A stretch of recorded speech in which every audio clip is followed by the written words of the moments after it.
Karen Bidib de ma petite médiathèque. Je vous retrouve aujourd'hui pour une vidéo loisirs créatifs. Je n'ai pas beaucoup de créations à vous montrer parce que je n'ai pas beaucoup avancé, mais j'ai quand même commencé quelque chose de nouveau. Je suis encore à mon café. J'adore le café. Déjà le printemps, moi ça me fait en général un effet un peu wouhou. Mais alors les changements d'heure, je sais pas pourquoi, parce qu'a priori, bon voilà, en une journée on devrait être calé, mais alors moi ça me déstabilise complètement le cycle, mon cycle naturel, et du coup j'ai pas réussi à dormir hier soir, je me suis réveillée beaucoup plus tard que d'habitude ce matin, donc je suis voilà encore un petit peu pas tout à fait réveillée, donc j'espère vous me pardonnerez si je bafouille un peu. Je vais enchaîner direct. Donc aujourd'hui je vais vous montrer un livre, 2 projets en cours et après je vous montre la petite sélection de patrons que j'ai faite. Alors je commence avec le livre, je me suis acheté Teindre la laine avec des plantes. J'ai quelques idées, je me suis abonnée à quelques pages Instagram de teinturières qui utilisent les plantes. Je trouve ça hyper intéressant. Le fait de teindre directement en faisant bouillir des plantes, etc. Je trouve ça passionnant. Et du coup j'ai eu plein d'idées qui me sont venues si je testais avec telle fleur, telle autre fleur, voilà. Sauf que quand on voit un post Instagram, voilà, ça va vite, il y a même s'il y a des explications, il n'y a pas tous les détails. Et du coup je m'étais acheté un livre sur la teinture naturelle, sauf qu'il était dédié à la teinture de tissu. Et du coup il y avait celui-là qui était spécial laine. Je me suis dit ça pouvait être intéressant puisque la laine étant une fibre animale et pas une fibre végétale, probablement elle n'absorbe pas les couleurs de la même façon, donc même en utilisant les mêmes plantes je vais probablement pas obtenir les mêmes choses. Donc je veux savoir qu'est-ce qui est faisable de faire, quels seront les résultats approximatifs que cela peut donner. Et puis surtout je voudrais savoir parce qu'il y a des plantes qui vont faire de belles teintures mais qu'il faut fixer avec des agents chimiques, et d'autres qui vont fonctionner très bien en mettant juste un peu de vinaigre pour fixer, etc. Donc voilà, j'ai besoin de savoir tout ça parce que j'ai envie de faire des tests le plus naturel possible, c'est-à-dire qu'à partir du moment où il faut mettre des gants et des masques, je dépasse pas cette limite là, c'est-à-dire que je veux pouvoir faire mes teintures à main nue sans masque. Donc je vais étudier tout ça. J'ai déjà des idées, j'ai déjà commencé d'ailleurs à semer des fleurs dans l'intention de m'en servir pour faire des teintures, que ce soit sur laine ou même sur tissu. D'ailleurs je vous mets petit lien vers ma vidéo, dernière vidéo de jardinage. J'ai une deuxième chaîne qui était dédiée entièrement au jardin, au jardinage, au bricolage et tout ça, et sur laquelle j'étais pas très active ces derniers temps, mais avec le printemps, les semis, etc., j'ai eu envie de recommencer à tenir un petit peu à jour cette chaîne jardinage. Et cette année ça sera sous format de petits vlogs très rapides, une dizaine de minutes. À chaque fois que je vais au jardin semer un truc, bah, j'amène la caméra et je le fais en... Je me filme, voilà, en train de montrer le jardin, dans quel état il est et comment il va évoluer du coup au fil des saisons. Bref, si vous aimez le jardin et que vous voulez des petites images de petites fleurs dans un jardin sauvage en plein centre-ville, je vous invite à aller voir ma chaîne. En tout cas, j'ai planté des œillets d'Inde parce que j'ai envie d'essayer la teinture avec des œillets d'Inde. J'ai vu quelqu'un sur Instagram, il a carrément fait une teinture à froid, c'est-à-dire elle mettait directement les fleurs dans un pot, son écheveau de laine, de l'eau et à infuser au soleil. Donc je me suis dit j'ai envie d'essayer. Bref, voilà pour le livre que j'ai acheté. Je reprends un tout petit peu de café dans ma tasse préférée, petite tasse à thé anglaise. Et j'enchaîne avec du coup le pull Triskao. J'ai avancé un petit peu, pas énormément depuis la dernière fois parce que j'ai commencé d'autres choses, mais j'ai quand même un petit peu avancé puisque vous voyez, j'avais mis mon marqueur après avoir filmé la dernière fois. Mon bloqueur. Ça par contre c'est important. Surtout que mes câbles sont comme vous pouvez voir, sont très petits par rapport à... Donc pour montrer c'est pas pratique, mais en fait pour tricoter moi je préfère parce que comme ça les mailles sont vraiment très très près, ça glisse super vite. Alors ça c'est des câbles que j'avais acheté vraiment le premier prix sur Amazon quand j'ai découvert l'existence du tricot en circulaire, juste pour tester, voir si la technique me plairait. Donc voilà, ça m'a rien coûté, mais ils sont pas si mal finalement. C'est du métal, ça glisse très bien et comme mon tricot est très très serré, ça va très vite.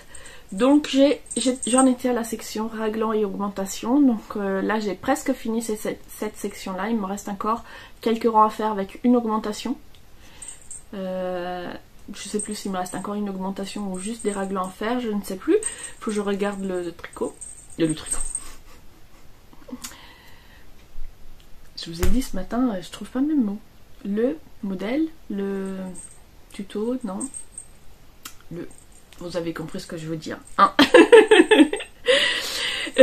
Donc l'une d'entre vous me disait qu'elle aussi elle avait le petit col qui rébiquait comme ça. Donc j'espère qu'au lavage ça va se fixer. Moi je me posais la question parce que on fait du coup 5 rangs il me semble de points mousse. Et le dernier rang, je me disais si on rajoute un rang dans l'autre sens, est-ce que ça fixerait? Je me souviens plus parce qu'on finit avec un rang en droit. Je me dis si on... Bah non parce que finalement si on finit par un rang en vert... le rang suivant il sera à l'endroit puisqu'après on part sur du jersey, donc non je dis des bêtises, j'en sais rien pourquoi ça bouloche, mais en tout cas apparemment je suis pas la seule à qui ça fait ça, donc voilà, si vous savez, si vous avez des conseils ou si ça vous a fait ça et qu'une fois lavé ça ne le faisait plus, dites-moi. En tout cas j'avance tranquillement, donc voilà je fais quelques centimètres, alors on voit pas très bien, voilà il est là, là, donc j'ai fait tout ça. Que dire, là j'en suis à peu près à la moitié de ma première pelote je crois, peut-être même un peu moins. Quelqu'un m'avait demandé combien de pelotes et tout ça, en fait moi j'en ai acheté 4. Mais j'en ai acheté 4 parce que comme vous voyez c'est une laine qui change de couleur toute seule et je me suis dit, normalement j'avais calculé par rapport au patron, ça y est j'ai trouvé le patron et le nombre de mètres qu'il a indiqué, je me suis dit avec 3 normalement ça passe. Sauf que comme ça change de couleur toute seule, j'avais peur de me retrouver avec une manche d'une couleur et une manche d'une autre, donc je me suis dit j'en prends 4 et j'en garde 2 pour les manches, pour commencer les manches exactement à la bonne couleur. Et après je mesurerai ce qui me reste et je pourrais toujours utiliser les restes dans d'autres projets, mais voilà je voulais avoir les 2 manches identiques, donc je me suis dit il me faut 2 pelotes pour pouvoir commencer les manches exactement pile au même endroit et puis utiliser le reste soit dans le bas du pull soit dans un autre projet. Donc j'ai commandé 4 pelotes en tout. Je vous dirai au fur et à mesure combien j'en utilise et de toute façon je suis en train de noter sur l'application Contrant donc tout le temps que ça me prend. Je mesure le temps comme ça pour avoir une idée de combien de temps ça me prend de faire le pull. Et puis sur mon carnet je note à chaque fois que je termine une pelote, comme ça à la fin je pourrais vous dire exactement, enfin exactement non parce que j'ai pas de balance à laine et je vais pas peser, mais enfin je pourrais vous montrer combien il m'en reste et etc. Donc là on passe, on passe au deuxième projet. Je vous avais dit, j'ai oublié, j'avais oublié le demi-projet fini. La dernière fois je vous avais dit j'avais envie de faire le Cal Mystère de Christelle Desmagnes et moi qui proposait un Cal Mystère chaussette. Donc moi j'avais envie de le faire, j'avais des craintes par rapport aux techniques et tout ça parce que voilà, je suis débutante, mais je me suis dit que comme elle fait une vidéo pour chaque étape, c'était l'occasion rêvée pour justement découvrir différentes techniques et apprendre. Sauf que je n'ai qu'une paire mini à chaussettes et qu'il y avait ma chaussette de toutes les couleurs dessus. Donc je me suis dépêchée de finir cette première chaussette. Donc pour l'instant j'ai qu'une chaussette sur 2. Mais la première chaussette elle est finie, la voilà. Je vous la montre de plus près. Donc c'était une laine à chaussettes que j'avais achetée chez Hobby. Alors la sensation n'est pas très agréable, c'est acrylique et nylon. Donc pas top. Je l'ai faite assez grande parce que du coup je me suis dit sur la peau ça va être pas top, l'acrylique plus nylon on va transpirer de ouf, donc je l'ai faite grande de façon à la porter comme sur chaussette. Comme je vous disais, moi chez moi je porte pas de chaussures et du coup l'hiver j'aime bien mettre une chaussette en laine par dessus mes chaussettes en coton normal pour avoir bien les pieds bien au chaud, d'autant plus que nous on met le chauffage très très bas à la maison, donc une petite chaussette à mettre par dessus ces chaussettes de coton l'hiver c'est top. Comme je supporte pas le nylon de toute façon, À moins de trouver effectivement la laine à chaussettes 100% laine, ça sera des surchaussettes pour moi en attendant de trouver la bonne laine. Donc cette laine, comme vous pouvez voir, change de couleur toute seule. J'ai refait le même modèle que celle que j'avais faite pour mon chéri. C'est à partir du tuto de 3615 Kumquat. Donc on commence par la pointe, on fait les augmentations. Et puis on fait le pied, le talon et enfin la tige. La tige, du coup, comme j'étais pressée, au départ je voulais faire la tige de la même longueur que le pied. Mais comme j'étais pressée et que j'en avais un petit peu marre et que je commençais à avoir des crampes aux mains à force de me dépêcher, je l'ai faite un petit peu plus courte. J'ai fait des côtes 1-1 sur celle de mon chéri, j'avais fait des côtes 2-2. Alors avec les côtes, je ne sais pas si j'arriverai à vous les montrer bien. Voilà, donc ça... Non, je sais pas, ça fait pas le zoom. Youhou. Voilà, là c'est l'extérieur de mes côtes. Ah, j'ai galéré pour le rabattage, j'ai dû le refaire parce que le premier je l'ai fait tellement serré que je pouvais pas passer mon pied. Donc je l'ai refait, là ça passe. Mais bon. Par contre voilà, ce que je voulais vous montrer c'était voilà, mes côtes à l'envers, elles sont top, hyper régulières. Bon là je les détends un peu mais... Voilà, elles sont très bien, toutes petites côtelées. Et à l'endroit, c'est moche. Donc je sais pas si c'est normal ou si c'est la façon dont je tends mon fil qui fait cet effet-là. Mais alors moi, je trouve que voilà, de ce côté-là, c'est vraiment moche par rapport à l'intérieur où c'est hyper régulier. Donc bon, bref. Donc que dire, rien, chaussettes à la vanille, juste je voulais vous montrer. Ah, par contre, si voilà, je voulais vous montrer ça aussi, comme ça change de couleur tout seul, sur le pied, ça fait une sorte de spirale. Ici après, forcément on casse la rythmique puisqu'on vient faire le talon, et du coup, sur la tige, ça fait plus la spirale, mais ça fait des espèces de zigzags, je sais pas si vous voyez. Voilà, là, on voit bien là. Voilà, ça ne fait plus du tout la spirale, ça fait des zigzags. Mais bon. Voilà, on vous montre les différences. Je suis devant la fenêtre, je sais pas, la luminosité n'est pas terrible. Bref, j'ai fini cette petite chaussette, il va falloir que je fasse quand même la seconde.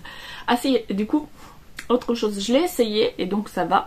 Par contre, voilà, ici, je sais pas si c'est parce que c'est moi qui... D'ailleurs là voilà, on voit bien, ça fait un gros pli, et au fait quand je mets la chaussette c'est pareil, j'ai un peu un excès on va dire de matière ici, je suis obligée de bien tirer.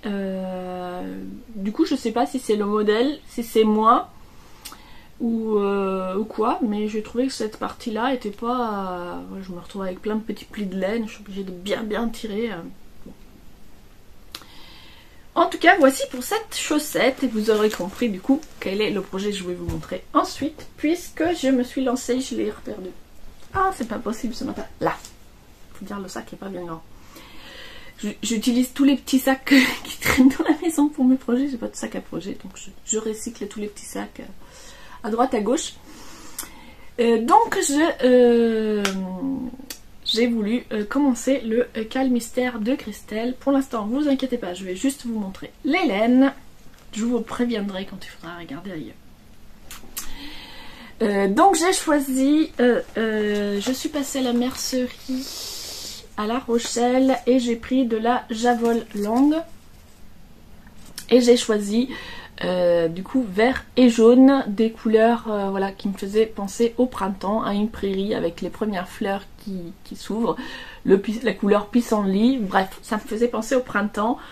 Donc j'ai pris ces deux couleurs là, et puis surtout elles contrastent bien, donc comme elle disait qu'il fallait des laines très contrastantes, voilà, là on est bon. Maintenant, je n'ai terminé que le premier indice. Donc si vous avez commencé le Cal Mystère et que vous en êtes déjà à l'indice 2, vous pouvez regarder. Si vous avez envie de le faire, mais que vous êtes encore plus à la bourre que moi, regardez ailleurs le temps que je vous montre et je vous préviendrai quand ça sera fini. Donc voici ma petite chaussette. Donc alors... j'ai fait des côtes 1-1, j'avais pas compris, j'ai pas regardé la vidéo jusqu'au bout, l'explication, je sais pas. Je suis partie, je me suis lancée, j'ai compris côte 1 et j'y suis allée, et en fait il fallait faire des côtes demi-torse, ce que j'ai compris après avoir fait toutes mes côtes. Donc c'est pas grave, voilà, j'ai fait des côtes normales.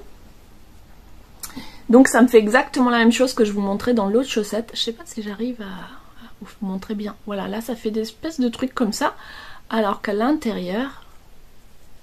Voilà, ça fait les petites côtes toutes mignonnes. Bon, je sais pas pourquoi. Ensuite, le premier indice, c'était donc une sorte de petit jacquard. Cette partie me faisait très peur parce que j'ai jamais fait de jacquard de ma vie. D'ailleurs, il n'est pas très régulier, il est pas très beau. Surtout les premières lignes, là, j'avais pas du tout... j'ai voulu faire avec un fil à droite, un fil à gauche. Donc à faire, je me suis dit autant prendre la bonne technique tout de suite. Sauf que du coup, je sais pas du tout tricoter à la continentale et du coup, le fil qui était à gauche. Donc pour moi, j'ai mis le jaune à gauche et en fait, avec le jaune, je savais pas comment il fallait que je pique, comment est-ce qu'il fallait que je tourne le fil. Donc un coup, je l'ai tourné dans un sens, mais je me trouvais avec les mailles à l'envers. Du coup, il fallait que je les pique par l'arrière, sauf que des fois, j'ai oublié, j'ai piqué par l'avant, ça avait tordu la maille. Enfin bon, bref, les premiers rangs, c'était un peu folklorique. D'ailleurs, ça se voit, les points sont beaucoup plus serrés. Et après, du coup, j'ai regardé un tuto. Je vous redirai tout à l'heure dans toutes les vidéos, je me suis notée pour vous dire ce que j'ai regardé, mais j'ai regardé un tuto spécial technique tricot à la continentale et comme ça j'ai bien pu voir le geste et du coup après j'ai piqué comme il faut et forcément ça allait beaucoup mieux. Et donc voilà ce que ça donne. Après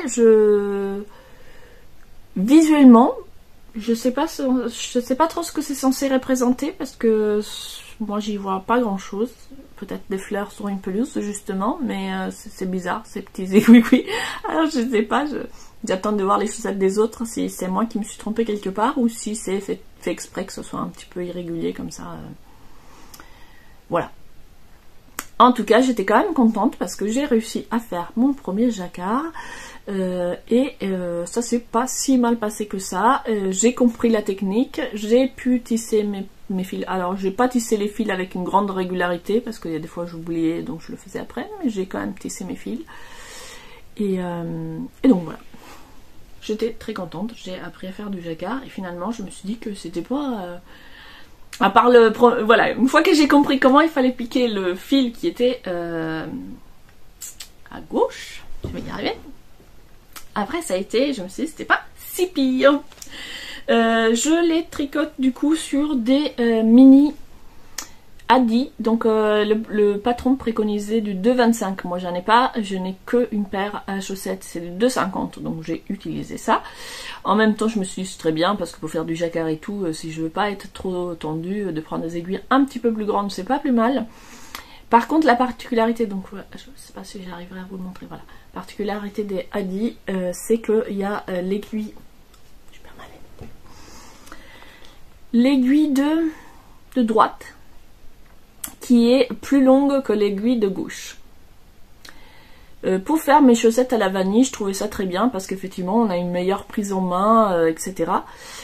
Sauf que il faut vraiment que le nombre de mailles corresponde au diamètre de la chaussette parce que si on est un peu serré, le fait que l'aiguille soit longue, c'est hyper handicapant en fait.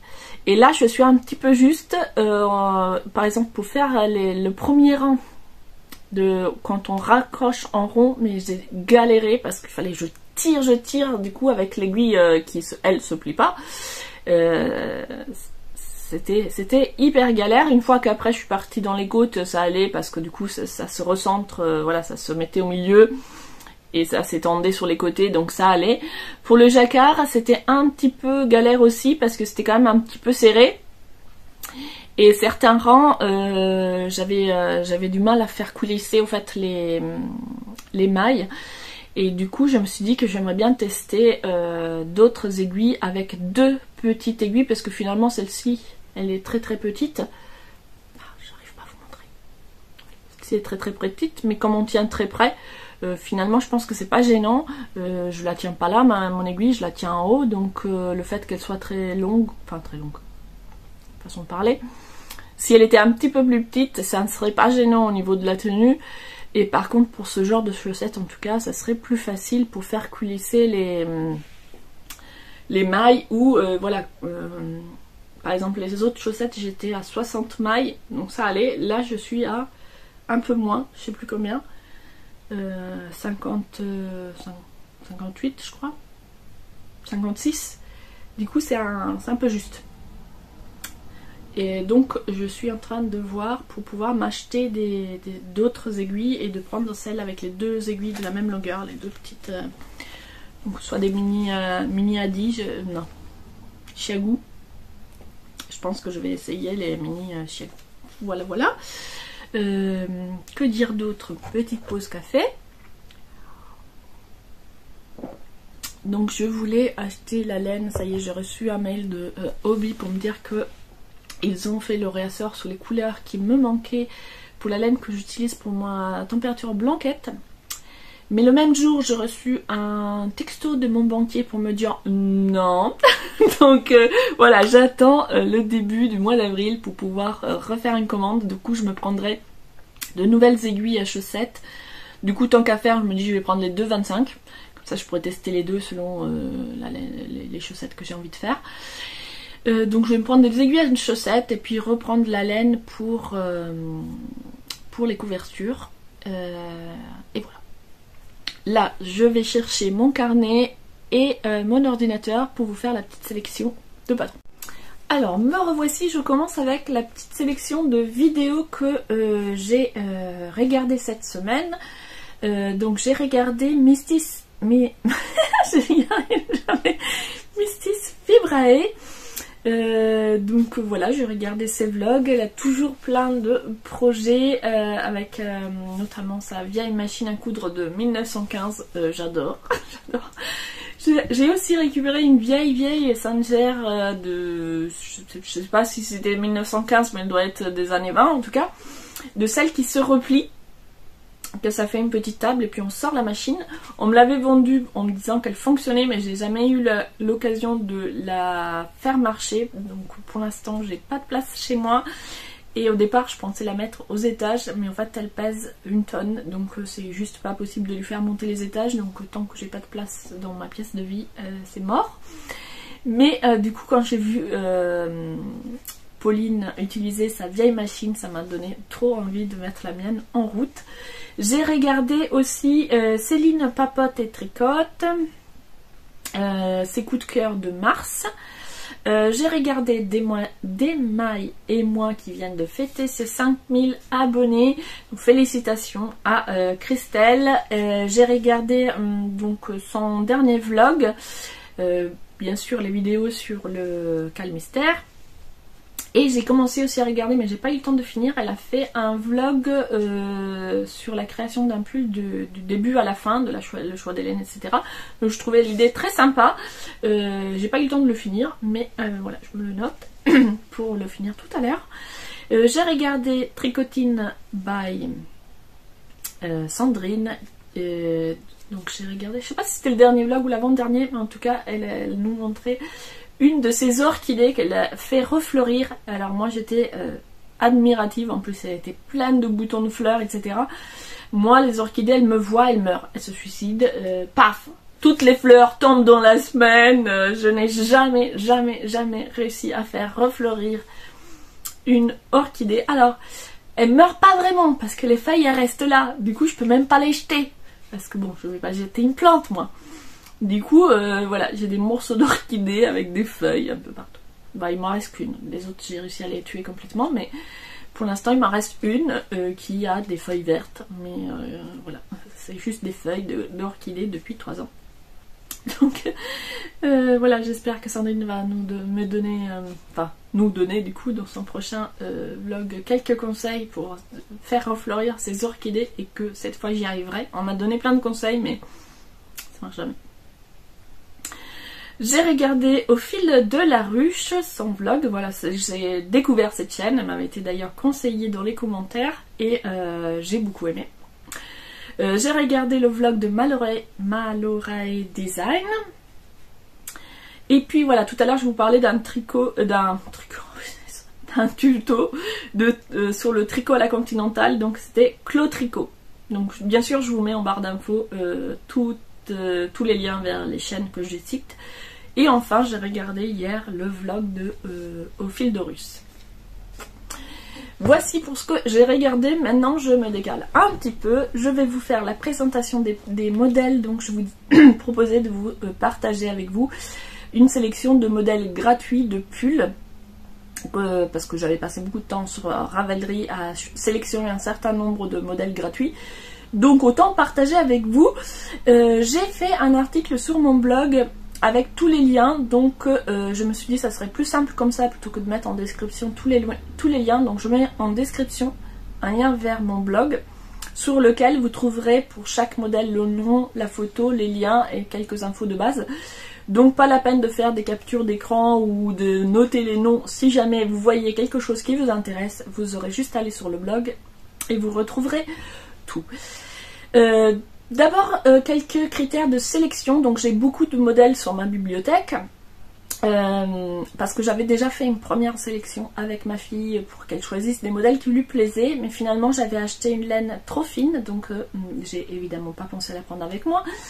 Mais c'est un fil de chez Hobbii, j'ai mon ordinateur avec moi donc c'est pour ça que je regarde en bas. Donc c'est du Friends Wheel de chez Hobbii, donc c'est 400 mètres pour 100 grammes. Donc c'est une catégorie fine ou sport, voilà, c'est ça, je crois que ça s'appelle comme ça. Les modèles qu'on avait précédemment choisis, c'était pour des fils plutôt DK. Donc quand j'ai voulu faire mon premier échantillon, ça n'allait pas du tout. À la fois le chantier était trop petit et puis les mailles je les trouvais pas, c'était pas joli. Du coup j'ai refait une deuxième sélection pour des modèles qui soient gratuits, compatibles avec mes compétences de tricot, c'est-à-dire débutant, et adaptés à du fil sport. Et donc parmi tous les modèles que j'ai cherchés, j'en ai retenu 15.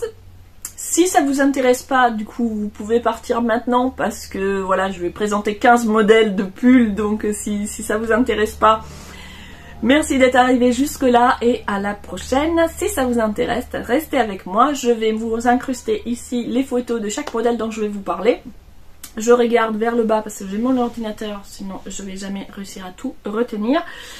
Et puis voilà, je vous donne juste les infos essentielles et puis les liens seront sur le blog. Donc le premier que je retiens, c'est Knit It Cozy de Nadia Crétin-Leschène. Donc un pull qui se tricote en rond avec un fil fingering plus dentelle qui correspond du coup à une épaisseur sport. Il se tricote du haut vers le bas avec des aiguilles 3,5 et 3. Et si j'ai bien compris, le col, c'est pas des raglans, mais c'est plutôt un col en yoke.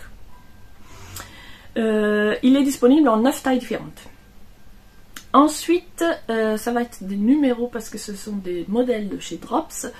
Il y a le 236 18 Moody Jody by Drops Design. Alors c'est un modèle à manches courtes, mais rien ne nous empêche de rallonger les manches si on veut. Donc un modèle avec un raglan qui se tricote en rond du haut vers le bas avec des aiguilles 3,5 et 2,5. Il est disponible de la taille S à XXXL, donc ça c'est plutôt pas mal. Les modèles Drops, il y a vraiment toutes les tailles, enfin pas tous mais nombreux. Ensuite, j'ai le modèle 237-39 Candy Harvest by Drops Design. Donc là, sur la photo, on dirait qu'il a été fait avec un fil à chaussettes, vu le dégradé de couleur. Moi, la couleur comme ça, je trouve ça rigolo, mais je suis pas spécialement fan.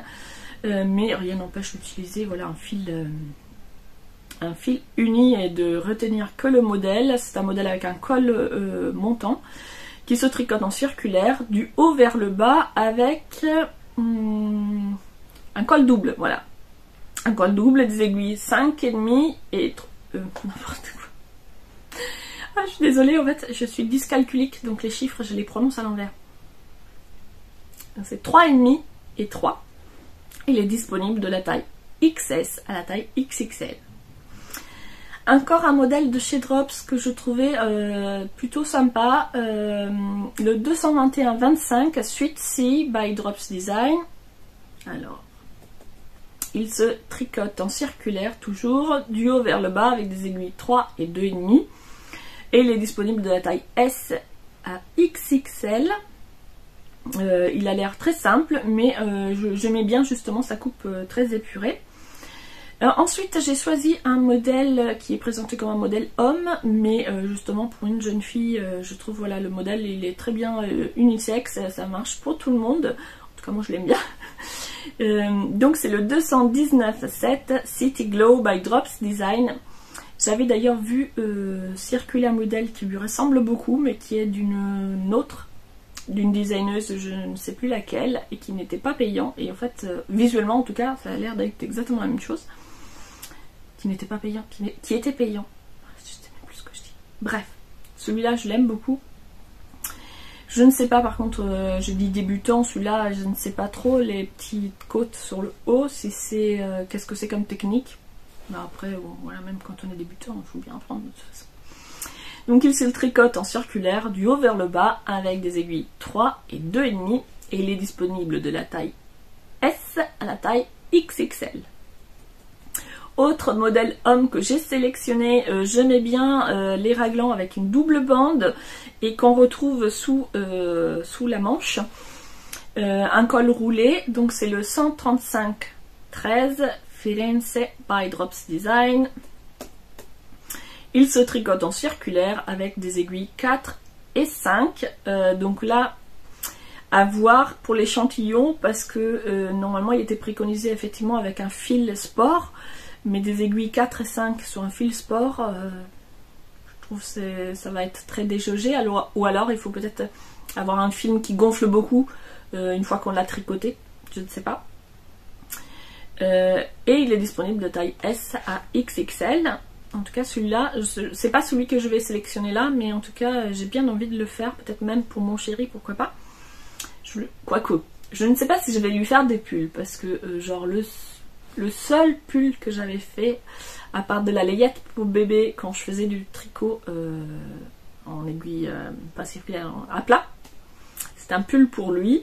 Ça m'avait pris une éternité parce que un pull homme c'est quand même, voilà, il n'est pas très grand mais il est quand même large d'épaule, donc voilà, ça m'avait pris beaucoup de travail et il a dû le mettre une fois. Donc d'ailleurs, je me posais la question, mais où est passé ce pull? Parce que moi, je le mettrais bien maintenant. Mais je crois qu'il a disparu. Il n'a pas survécu au déménagement, à mon avis. Il l'a fait disparaître. Ensuite, un pull, voilà, le 80...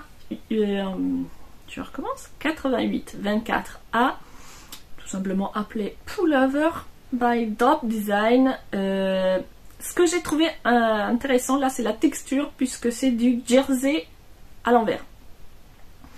Du coup je trouvais cette texture sympa, surtout si on fait avec plusieurs laines ou une laine dégradée comme sur l'image, ça peut donner un effet assez sympa.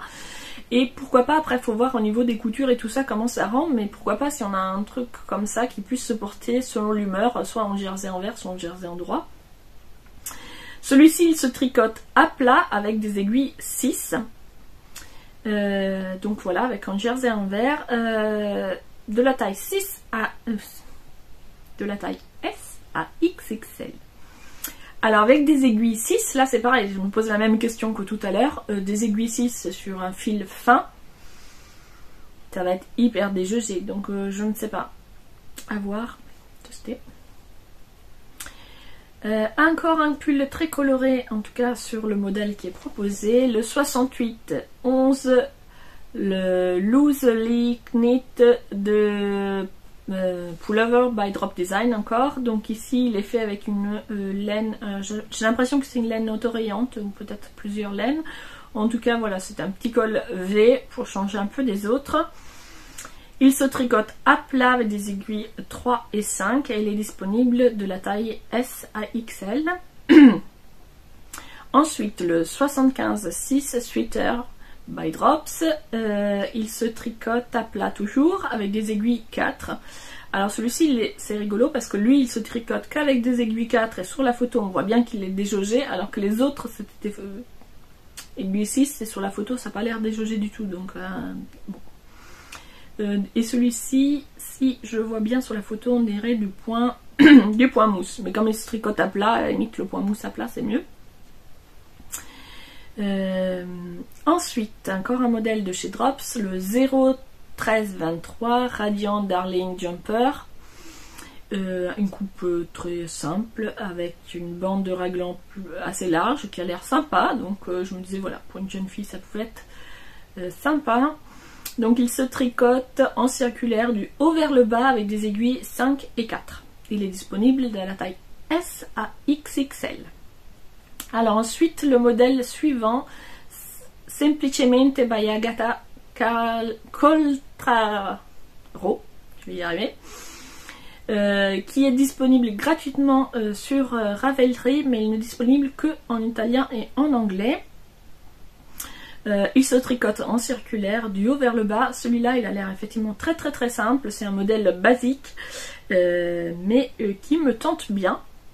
Donc celui-là j'ai très envie de le faire pour moi.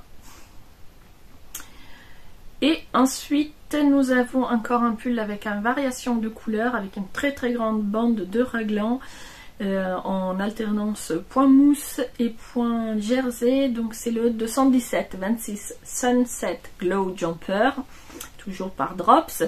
Ce que j'aimais bien c'était le mélange de matière entre le point mousse et le point jersey, et ça c'est plutôt le très gros pull un peu d'hiver. Ça a l'air d'être un gros pull doudou, voilà, ça me tentait bien.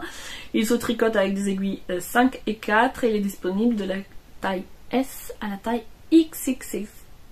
Je vais y arriver. Ensuite, nous avons le Huda Jumper by Sis Freden, donc qui est un modèle gratuit sur Hobby. Voilà, vous le trouverez. Qui se tricote en rond du haut vers le bas avec des aiguilles 3,5 et 5. Voilà. Disponible de la taille S à XXL. Ensuite, Simon Blues by Sis Freden. Toujours disponible gratuitement chez Hobby. Il se tricote à plat avec des aiguilles 4. Il est disponible de la taille S à L. Celui-ci, je trouve ça intéressant parce qu'il y a un jeu de texture. En fait, c'est des bandes de fils de texture différentes. Donc voilà, pourquoi pas. Et enfin, le dernier, Archipelago de... Alors, Archipelago, quelque chose que je suis en incapacité de prononcer correctement, donc je vais m'abstenir, de Greta Duna, qui se trouve gratuitement sur Ravelry et qui se tricote en rond du bas vers le haut avec des aiguilles 3,5. Donc j'ai montré tous ces modèles à ma fille pour qu'elle choisisse, et c'est ce dernier qu'elle a choisi. Les bandes comme ça de couleurs lui plaisaient bien, et ça tombe bien parce qu'effectivement dans le fil que j'avais acheté j'avais pris 3 couleurs différentes. Donc j'avais pris du noir. Au départ avec le noir je pensais faire quelque chose pour moi, mais finalement en regardant mieux les modèles etc, je me dis j'aurais jamais assez avec seulement 3 pelotes pour faire un pull pour moi. Et j'avais pris 3 petits moucherons qui tournent autour de la caméra. J'avais pris 3 beiges et 3 marrons. Et du coup, le beige marron avec des petites rayures noires, ça peut être très joli. Donc voilà, je n'ai pas encore, j'espérais avoir le temps de faire mon échantillon, mais j'ai pas eu le temps. J'ai des aiguilles qu'il faut. Je les avais achetées à l'avance. Donc voilà, dès que j'ai le temps, je ferai au moins l'échantillon pour voir si ça lui convient, l'assemblage des couleurs.